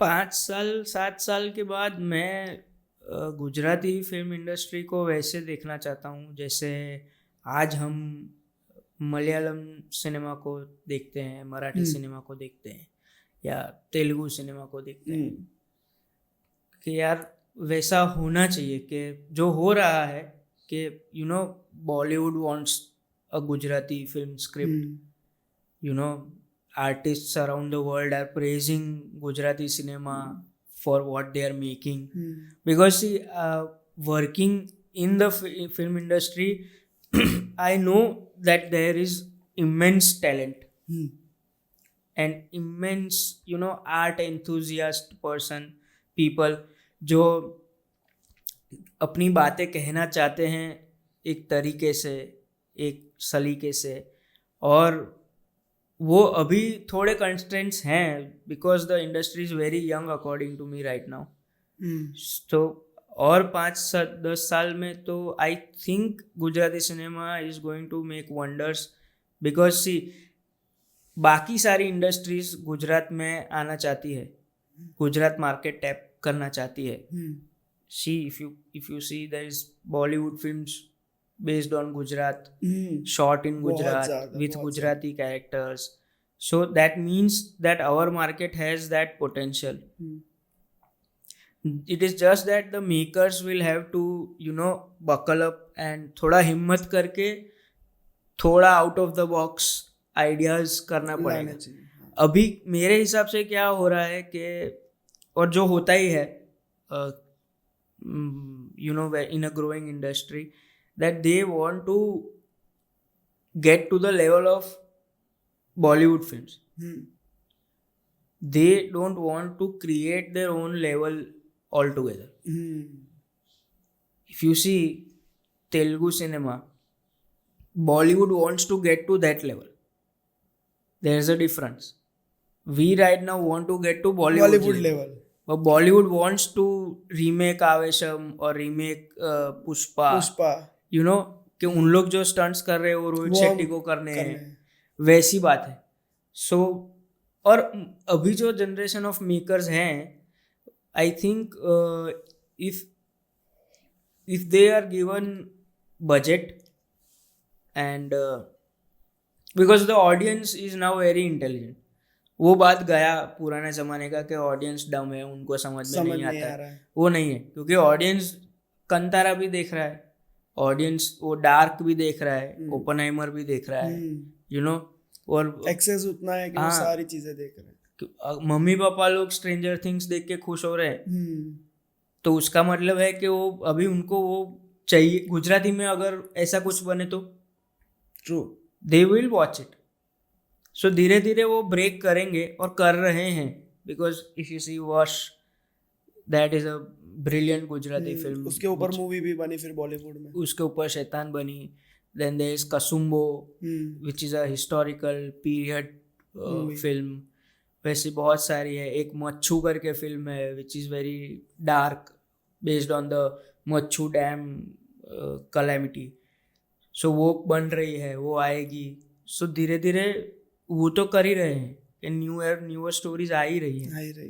सो आई थिंक 5-7 साल में Gujarati cinema will reach that level where in you know people will ऐसा मेक श्योर कि गुजराती पिक्चर है तो देखनी. हाँ. हाँ. क्योंकि अभी साउथ की मूवीज में ऐसा है ना. हाँ. कि अगर आ रही है तो देखना है, क्योंकि वो ट्रस्ट बैठ चुका है, क्योंकि वो एक्सपेरिमेंट्स बहुत ज्यादा करते हैं. हाँ. और हाँ वो है कि फंड्स और वो सारी चीजों का भी बहुत अलग अलग फैक्टर्स है. जैसे हेलारो है. हाँ. हेलारो, कमठान, हाँ. फक्त महिलाओं માટે they are very well made films, very good films with good concepts. Yeah. So I think लगेगा 1-5 साल में तो हो जाएगा. आपके लिए ऐसा कौन सा टॉपिक है जो आप चाहते हो कि अगर मैं मूवी बनाऊं तो इस चीज पे बनाना चाहूंगा? तो मैं ऑनेस्टली स्पीकिंग मैं एक्शन फिल्म का बहुत बड़ा फैन हूँ. अच्छा. मेरे को बहुत ही crazy, I am a very action film like Rohit Shetty types, या फिर जिसमें कॉमेडी भी हो, जिसमें सारी चीजें हो, या आर्मी मूवीज होती है वैसे? कोई भी फिल्म हो जिसमें एक्शन हो. ओके. क्योंकि मैं पला बड़ा हुआ हूँ जैकी चैन की फिल्म्स पे. मेरे पास उसकी सारी पिक्चर की सीडी थी. वो सारी पिक्चरें मैंने देखी है. So best example for a action film जैसे मुझे पसंद है is John Wick. John Wick जो अभी किल जो आया था, हाँ, बहुत अच्छा लगा था. हाँ, उसके करीब बहुत करीब था. वैसे फिल्म, और प्लस मेरे को साउथ फिल्म्स भी देखने बहुत मजा आता है. पर वेल मेड, मतलब good south films like Pushpa है, RRR है, मक्खी है, वैसे पिक्चर देखने में मेरे को मजा आता है. मार धाड़ हो ना, जहाँ तोड़ फोड़ ज्यादा हो. हाँ, वैसा है. Also super hero film I love, I am a big Marvel fan. So वो भी है कि गुजराती सुपर हीरो एक मेरे को लाना है. मेरा एक है ऐसा गोल के एक पिक्चर में डायरेक्ट करूँगा तो शायद जॉन विक जैसी करूँ या मार्वल जैसा कुछ करूँ. सो वैसा है. और अपने लिए आज से 10 साल बाद के लिए क्या सोचा है कि आपका एंड गोल क्या है? मैं सबसे सवाल करता हूँ मेरे सारे गेस्ट से कि आपका एंड गोल क्या है? मेरा एंड गोल नहीं है यार, कुछ मैंने सोचा नहीं है, क्योंकि मेरे को ये जर्नी में बहुत मज़ा आ रहा है. प्रोसेस में बहुत मज़ा आ रहा है. तो गोल्स, वैसे गोल्स मैंने सेट नहीं किए हैं आज तक. मेरे को सब पूछते हैं तभी क्या करना है. बेसिक गोल्स मैंने सेट किए हैं कि जैसे एक खुद का स्पेशल करना है, कॉमेडी स्पेशल, जिसको लेके मैं टूर करूँ, इंडिया टूर या इंटरनेशनल टूर. उस पर काम चालू किया है? उस पर काम चालू ही है. और एक फिल्म डायरेक्ट करूँगा, जैसे मैंने बोला कि एक फिल्म डायरेक्ट करना है मुझे आगे जाके, क्योंकि अभी बहुत सीखना बाकी है डायरेक्शन वाइज. और बस मेरे को ये सब करते रहना है. मेरे को उसमें बहुत मज़ा आता है. कुछ भी हो, कि स्टैंड अप हो, मूवीज़ हो, राइटिंग हो, एक्टिंग हो, बस करते जाना है. ओके. और आपके जो ग्रुप मेंबर्स है, आप जहाँ पर आप 4 लोग मिलकर जो बड़े बड़े शोज बना रहे हो, जिसमें मनन भाई है, आप है, चिरायु भाई है और दीप भाई है, तो इन तीनों को तो आप जब बैठते होगे तब गाली गलौज करके ही बातें करते होंगे. पर उन तीनों की ऐसी कौन सी क्वालिटी है जो उन्हें आज इस मुकाम पर लाई है? मनन भाई की क्वालिटी बोलूँ ना तो he is big time achiever. Hmm, I mean अगर वो आदमी को गलती से भी बोल दिया कि ये नहीं हो पाएगा तो वो करके दिखाएगा. अच्छा. उतना he is that aggressive towards achieving goals. Goals. He sets his goals, he achieves them.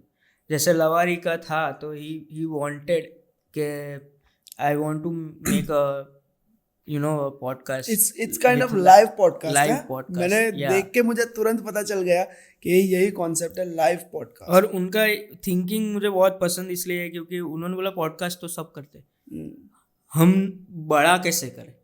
He is always thinking of that कि ये आइडिया है इसको और बड़ा कैसे करें, ये आइडिया इसको और बड़ा कैसे करें, वैसा है. तो मनन भाई का वो क्वालिटी मुझे बहुत पसंद है कि वो लड़ लेता है आदमी, वो कुछ भी हो वो लड़के जीत ही जाता है, वैसा ही है. क्योंकि वो जो लड़ाई लड़ते हैं उसमें शायद ज्यादा लोग लड़ने की कोशिश भी नहीं करते. हाँ, ट्रू. चिरायु का मेरे को क्लैरिटी बहुत पसंद है of life. He is very clear in what he wants to do. कि मतलब मेरे को तो ऐसा, मैं बोलता भी हूँ मस्ती मस्ती में कि मेरे को पता है कि किधर एक नोटबुक पड़ा है चिरायु का जिसमें उसने लिखा हुआ है कि 2025 में ये होगा, 2026 में ये होगा, वैसा. क्योंकि इतना आदमी सॉर्टेड है वो, करियर को लेके, लाइफ को लेके, सब तरीके से. और उसका क्वालिटी ऑफ थिंकिंग, और there is this one thought, अगर कोई थॉट आया तो वो थॉट पे से इतना कुछ निकाल लेगा वो आदमी, निचोड़ सकता है. वो एक पॉइंट उसको मिला उसमें से इतना सारा वो निकाल सकता है. So I love that about him.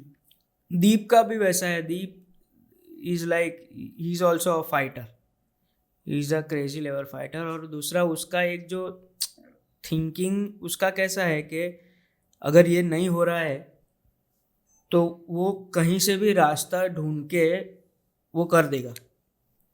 कि वो कहीं कुछ भी वो जुगाड़ सकता है, कुछ भी चीज़ हो, मतलब कोई भी कॉन्टेक्स्ट में हो. हाँ. फिजिकली भी हो, मतलब प्रोडक्शन वाइज भी हो, या राइटिंग वाइज भी हो.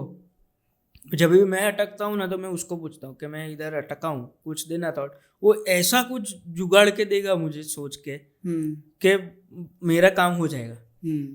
सो उसका वो क्वालिटी, और plus he is very very caring about the people around him. वो किसी को कोई आँच नहीं आने देता है, वैसा वाला बंदा है वो. अच्छा. So I like that about him. So हम लोग चारों का, मैं कल ही बात कर रहा था दीप से कि हम चारों का मुझे इसलिए पसंद है क्योंकि हम लोग सेम पेज पे है पर नहीं भी है. हाँ. क्योंकि मनन भाई का क्या है कि बड़ा करो, चिराग का क्या है वो नया थॉट लेके आता है. मेरा कैसा है कि मेरे को अगर थॉट मिला तो मैं उस थॉट की ब्रांच पकड़ के बिल्ड करूँगा. और दीप का क्या है, वो एक नई ब्रांच निकाल के वापस वो थॉट में डालेगा. सो वैसे पूरा हमारा जो फ्रीक्वेंसी है 4 जन का, वो एट द सेम पेज भी है. हाँ. और नहीं भी है. काम एक करना है पर सबकी स्किल्स अलग. हाँ. सो वो हेल्प बहुत करता है हम लोगों को. जैसे ये लाइव शोज में भी अगर हम 4 साथ में हैं तो वो दिखता है वो कि हाँ, वो ग्रुप ऐसा नहीं लगता है कि सिर्फ काम कर रहे हैं. हाँ. ऐसा लगता है कि सालों से 4 दोस्त बैठे हुए हैं और ये लवारी वो लोग सालों से कर रहे हैं. हाँ. तब हम जब ऑफ कैमरा बात कर रहे थे तब आपको मैंने बोला था कि आप ऑन कैमरा ऑफ कैमरा दोनों सेम हो, तभी वो चीज़ लवारी पॉसिबल भी है. अगर आप दोनों अलग अलग होंगे तो वो पॉसिबल नहीं हो पाएगा. अब पेरेंट्स कैसे देखते हैं आपको? पहले भी थोड़ा जो टेंशन था वो वहीं पे छूट गया था या फिर थोड़ा बहुत रह गया था? नहीं, अब तो बहुत प्राउड वो लोग है मेरे लिए. मेरा कुछ भी आता है तो सीधा वो फैमिली ग्रुप में डाल देते हैं, व्हाट्सएप पे share, my son's new work ऐसा करके डालते हैं. बहुत खुश है वो. पर मम्मी पापा हैं तो उनका वो तो रहेगा ही कि भाई अभी उनका नया प्रॉब्लम चालू है. उनको लगता है मैं नशे करने लगा क्योंकि मैं एक्टर बन गया हूँ तो मैं नशे, सारे एक्टर नशे करते हैं. हाँ, कि ये फील्ड में सब कोकेन करके ही घर पे आते हैं. सो अभी वो चिंता करने लगे. कि भाई तू फटाफट शादी देख कर हम, ले, हाँ। तेरे पास रिस्पॉन्सिबिलिटी आएगी ना, तू नशे कम करे। मैं नहीं करता, मैं नशे, मैं खाली शूट से लेट आता। सो वो अलग प्रॉब्लम सुन के वो तो रहने ही वाले, कुछ ना कुछ तो रहेगा। वो ऐसा स्मूथ सेलिंग तो नहीं होगा उनका। हाँ, आज भी मैं आ रहा था तो मुझे बोला कहाँ जा रहा है, बोला हम्म, एक पॉडकास्ट शूट में जा रहा हूँ। तो क्या, अच्छा कितनी बजे आएगा? तो पता नहीं, 2-3 बजे लगेंगे। तो उन्होंने बोला कि अरे पर कल गणपति चतुर्थी है तो हाँ, काम कौन करेगा? बोला हाँ आके कर दूंगा, तो जल्दी आ जाना। तो ऐसा होता है। गणपति बापा की बात की तो कितने साल से आप अपने घर पे आमंत्रण देते हो? 51 year, this is the 51st year. 51st year. या सो मेरे पापा ना छोटे थे तब से आते हैं गणपति घर पे, और एवरी 10 days मस्त एकदम पायस और फेस्टिव माहौल रहता है घर में। शादी के बारे में क्या सोचा है? आपके पापा को अभी, पापा मम्मी को शादी की टेंशन होती होगी। अरे बहुत यार, और वो लोग तो मेरे पीछे पड़ के तेरे तारी फिल्म में तो बहुत बड़ी छोकरी है, पटाई ले कोई किसी को भी पटा लो। अरे पागल लोग, कोई भी गुजराती पिक्चर देखते हैं तो हीरोइन को देख के पूछते हैं कि ये सिंगल है। काली अभी मैरिज नहीं हुआ। ऐसा ही होता है। तो क्या सोचा है, कितने सालों में करना है? करना तो है, मैं तो रेडी हूँ। लड़की की दे रहे? अभी ढूंढ रहे हैं, मतलब देखते हैं। अरेंज मैरिज ही करना है? नहीं, मैं दोनों ऑप्शन ओपन रखे। अच्छा। घर पे अरेंज मैरिज के लिए बोल दिया ताकि वो लोग उनके काम पे लग जाए, बिजी हो जाए, मुझे डिस्टर्ब ना करे। और मैं भी वैसे ही, अगर तो क्या क्या अगर लव मैरिज है तो क्या क्वालिटीज? क्वालिटीज में यार, एक तो मेरा बॉडी ऑफ वर्क और मेरा थिंकिंग समझना थोड़ा डिफिकल्ट है पर्सनल लाइफ में, क्योंकि अगर मैं कुछ काम में सोच रहा हूँ तो मुझे पता ही नहीं होगा कि बाजू में कौन बैठा है, उतना मैं डीप थिंकिंग में चले जाता हूँ। आई एम नॉट वेरी, क्या बोलते हैं, उसका एक वर्ड है कि मैं कन्वेंशनल नहीं हूँ उतना कि सारी चीजें एक साथ हाँ, चलाओ। या और मेरे से वो वैसा नहीं होता है कि जैसा नॉर्मल लोग बिहेव करते हैं, मेरे से वो ऐसा नहीं होता है। मेरी मूड या सेंसिटिव या एंटी सोशल या जो भी बोलो, सो मेरे को समझना और मेरे साथ रहना इज डिफिकल्ट ऑफ कोर्स। अगर वो कोई समझ ले तो बेस्ट, और मेरे जैसा ही कोई मिल जाए तो और भी बेस्ट बेस्ट। आप अपनी इंडस्ट्री में से अगर कोई है तो ओपन हो, या फिर अपनी इंडस्ट्री में से नहीं करना है?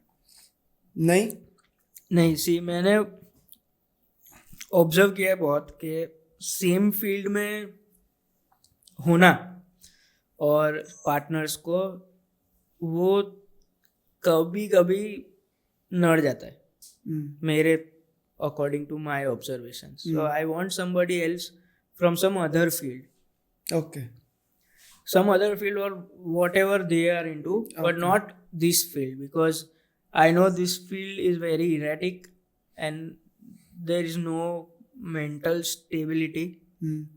तो एक बंदा वैसा हो तो चलेगा? हाँ, because दूसरा संभालने वाला? for my partner I think that मेरे को कोई सेन रखे वैसा होना चाहिए ना। हाँ, वो भी गाड़ी में भी गाड़ा तो क्या करेंगे हम लोग? दोनों ही इंसान तो घर पागल हो जाएंगे। मतलब होना चाहिए ना कि उसको मैं सेन रखूं, मुझे वो सेन रखे, तो क्या है, वो मजा आता है घर पे आने का। ट्रू। और दूसरा तो स्केड्यूल्स का प्रॉब्लम होता रहता है, कैसा ही होगा कि मैं 1.5 महीना शूट पे हूँ, वो फिर उसके बाद 1.5 महीना शूट, हम लोग मिलेंगे 3 महीने के बाद, तो क्या मतलब है? मतलब ट्रू ट्रू ट्रू।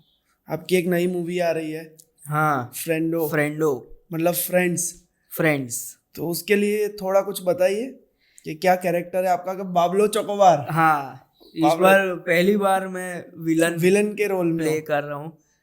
मतलब फनी फिल्म है, आउट एंड आउट कॉमेडी है। It's about friends, you know, dealing with situations of life. एक जो बंदा है कान्हा, जो हीरो है तुषार साधु, उनको शादी करनी होती है राधिका के साथ, लड़की के साथ, और उसके लिए सब इधर उधर जुगाड़ उसके दोस्त करते हैं, और फिर इन्वॉल्व होता है बाबलो चौकोबार, जो उनकी लाइफ की लगा देता है। तो वैसा है, बट मेरे लिए बहुत इंटरेस्टिंग था ये, क्योंकि मेरे को विलन करने का बहुत चूल था अच्छा। बहुत टाइम से, पर मुझे सीरियस विलन करना था, अभी भी करना है। मुझे पता है कि मेरे अंदर वो क्रेजी है ना, वो बाहर ऐसे ही निकल सकेगा। हाँ, जो साइकोटिक जो मेरा साइड है वो विलन के रोल में निकल हाँ, जाए। और मुझे जल्दी निकालना है, नहीं तो वो बढ़ते जाएगा। सही बात है। तो ये फनी है, मस्त है, पिक्चर है, फुल फैमिली एंटरटेनर है। कौन सी डेट पे आ रही है? 13 सितंबर। 13 सितंबर पे। यस। मैं जरूर देखने जाऊंगा अरे आपका, पक्का, क्योंकि आपका पहली बार विलन वाला कैरेक्टर है, वो देखना है। पर कॉमेडी है ना, हाँ। तो वो वाला भी देखेंगे हम जब आप असली साइको विलन हाँ। बन जाओगे। कि फिर वो बंदा अंदर दब जाए, फिर ज्यादा बड़ा ना बन जाए। सही सही। ओम भाई, एक आपके लिए जो आपको लगता है कि आपको अनकॉमन बनाता है, एक ऐसी चीज जो इतनी पूरी जर्नी आपने जी है, और भी आप आगे जो एक मूवी बनाना चाहते हो मार्वल टाइप, एक ऐसा स्पेशल लिख रहे हो जो बड़ा बने और पूरी दुनिया में आप उस स्पेशल को परफॉर्म करो, तो वो कौन सी ऐसी एक चीज है जो आपको अनकॉमन बनाती है आपके हिसाब से? I think patience and understanding others around me makes me uncommon, because I think आजकल कोई सोचता नहीं है किसी और के बारे में, और मुझे पता नहीं मेरे अंदर ये बचपन में डाला गया था कि care for others. So I think a lot about how my behaviour और my appearance is affecting other people around me. So that is what I think makes me uncommon, because I am very good at understanding what people want or need. Okay. बात करते करते I can understand के, because I am very good at reading the room. आपको vibe पता चल जाती है, क्योंकि ऑब्जर्व भी किया है आपने इतने टाइम से लोगों को थिएटर परफॉर्म करते हुए कि शो अच्छा जा रहा है नहीं जा रहा है। So I think that makes me uncommon, and my comedy timing I think आपको अनकॉमन बनाता है। हाँ, तो और एक ऐसी सीख जो हमारे व्यूअर्स के लिए जो उन्हें अनकॉमन बना सकती है लाइफ में। एक सीख जिस पे मैं बिलीव करता हूँ, और I been believing it since childhood, is that कि अपना मज़ा खुद ढूंढ लो, किसी और पे डिपेंड मत हो टू जो आपको मज़ा करवाए। हाँ, कोई भी सिचुएशन हो, कोई भी एनवायरनमेंट हो, उसमें मज़ा आएगा ही अगर आप ढूंढेंगे तो। अगर नहीं ढूंढेंगे तो वो जगह आपको बोर करेगी, अगर नहीं ढूंढेंगे तो वो जगह आपको इरिटेट करेगी या वो पर्सन इरिटेट करेगा। पर उसमें से अगर मज़ा ढूंढ लिया तो वो कितना भी इरिटेट करे, फ्रस्ट्रेट करे, कितना भी फिजिकली टॉर्मेंट करे, आपको मज़ा ही आएगा। और लाइफ में मज़ा अगर आपको आएगा तो लोगों को आएगा, आपके आजू बाजू वालों को। सो वाइब चेक खुद ही करना होता है, और खुद ही से दूसरों का भी वाइब चेक होता है। So that is what I believe in. True. Thank you Om भाई हमारे पॉडकास्ट में आने के लिए, और जो भी आपके गोल्स हैं वो हम भी प्रे करेंगे कि वो जल्दी पूरे हो जाए, ताकि हम भी वो देखें, आपका स्पेशल देखें, आपकी मूवी देखें, जल्दी वो डायरेक्ट की हुई है। और स्पेशली तो आपका विलन वाला रोल देखें कि वो अंदर का केओटिक इंसान बाहर निकल जाए और आप शांत हो जाओ कि और ज्यादा इतने केओटिक ना हो जाओ कि घर ही पूरा केओस में आ जाए। तो वो जल्दी से जल्दी वो पहले मैं प्रे करूंगा। Thank you so much show पर आने के लिए। आपके लिए हमारी ओर से एक छोटा सा गिफ्ट है, और इसमें एक ये चीज मैं हर बार दिखाता हूँ। हाँ। ये आई एम अनकॉमन, आप हमारे लिए अनकॉमन हो, और जो भी एक अपने स्पेशल में से एक टुकड़ा इसमें लिख देना, ताकि जब आप अपना स्पेशल लिखो और परफॉर्म करो तो हम कह सके कि हम भी इसमें कहीं ना कहीं हैं। और भी सारी चीजें आप देखना। Thank you so much guys, आपको मजा आया? बहुत मजा आया, and I hope you guys keep up the good work. बहुत Thank you. अच्छा लगा मुझे आपके पॉडकास्ट पे आके, और भी बड़ा हो आपका पॉडकास्ट। थैंक यू, वैसी मेरी शुभेच्छा। Thank you, thank you, so thank you so much for having me. Thank you. Thank you. तो पूरा पॉडकास्ट अगर आपने देखा है तो आपको एंटरटेनमेंट भी मिला है, सीख भी मिली है और काफ़ी ज़्यादा मज़ा भी आया है। मुझे इनके साथ बात करके इतना मज़ा आया, इतना फन और एंटरटेनिंग पॉडकास्ट ये मेरा पहला है। आई एम श्योर आपका भी पहला होगा। अगर मज़ा आया हो तो अपने दोस्तों के साथ, अपने फैमिलीज़ के साथ, और जहाँ जहाँ आप शेयर कर सको वहाँ करो। इस पॉडकास्ट को लाइक, शेयर, सब्सक्राइब कर देना। और ऐसी ही कोई चीज़ अगर आपको भी अनकॉमन बनाती है तो उस पे फोकस करना। Uncommon, where every story matters.